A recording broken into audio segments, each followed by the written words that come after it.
Welcome back. So cyberbullying incidents where victims end up committing suicide in Nkomazi are reportedly on the rise. A week ago, 2 learners reportedly committed suicide, allegedly after being bullied by other learners. This is in 2 schools in the area. It's reported that learners from various high schools have established groups on social media where the bullying takes place. Let's bring in SABC News reporter Nhlanhla Jele for more on the story. Nhlanhla, a very concerning one, terrifying, I imagine, for parents, really not being able to even see what their young ones are going through on the online platforms.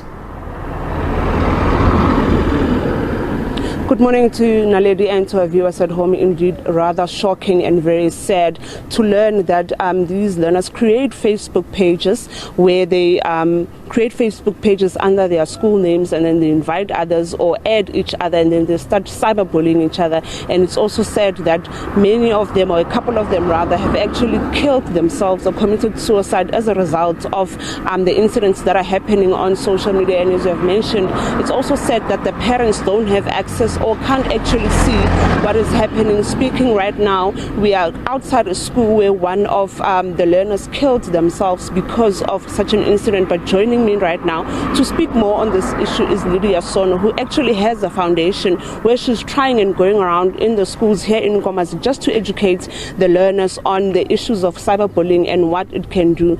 Lydia, thank you so much for your time and for joining us here at the SABC. If you can just tell us your organization, what are you trying to achieve when you go around in the schools? We understand that you spoke to the principals of the various schools where these incidents have happened.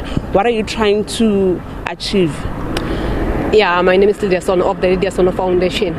Yeah, a foundation here, Lydia Sono Foundation, we work a hate speech against the LGBTI community. But in Bugama cases like the way you deal like especially in Jobang mentioning, I'm a community builder also. So yeah, check out what is my challenges. I'm a face a community. I mean, not only the LGBTI, but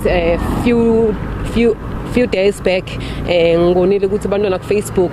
By creating a page on Facebook, la bakwarana khona, so ngitsena ngilandzela kakhulu si lose timilo tebantwana labayi2 within a month. Le labantwana babonakala khona ukuthi babhulisheka lapha kule Facebook page, then babe seba end up sebatibulala bona labantwana. What are the principals and the parents of these learners and these schools saying about this issue? Yeah, now principal bebonke aware would see this, all these things started lapha ku Facebook until bantwana bakommitted suicide.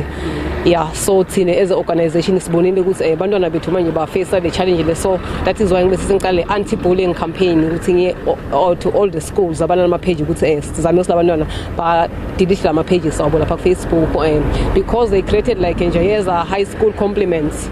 Bona aba complimenting ngendlela right, instead babulalana lapha, instead sokuthi ba compliment umuntu right, bona instead babulalana.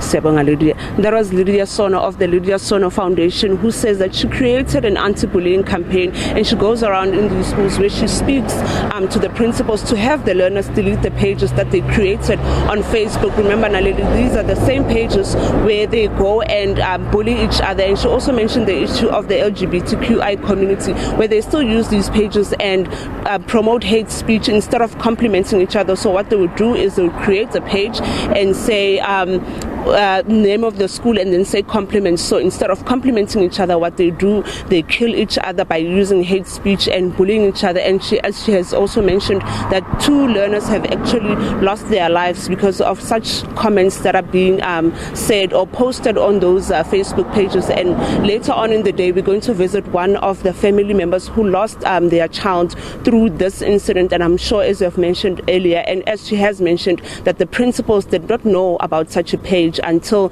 the incidents happened. And I'm sure we'll get to hear from the family what actually happened and if they're able to access that Facebook page and find out what led to their child committing suicide, rather what the comments were that pushed their child over the edge for them to commit suicide. Naledi?